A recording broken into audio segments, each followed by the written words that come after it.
কথা বলার ধরন সুন্দর হওয়া দরকার। একদিন এক রাজা মশাই স্বপ্নে দেখলেন তার মুখের সব দাঁতগুলো পড়ে গেছে। তিনি এক জ্যোতিষীকে ডাকলেন এবং তার স্বপ্নের কথা খুলে বললেন। জ্যোতিষী রাজা মশাইয়ের স্বপ্নের কথা শুনে বললেন, আপনার চোখের সামনে আপনার পরিবারের সব মানুষগুলো মারা যাবে এবং আপনি চেয়ে চেয়ে দেখবেন।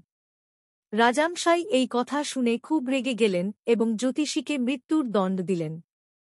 এরপর রাজামশাই অন্য এক জ্যোতিষীকে ডাকলেন এবং তার স্বপ্নের কথা খুলে বললেন।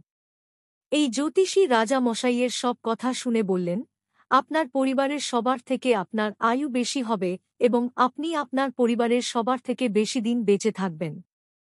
রাজা মশাই এই কথা শুনে খুব খুশি হলেন এবং জ্যোতিষীকে পুরস্কৃত করলেন।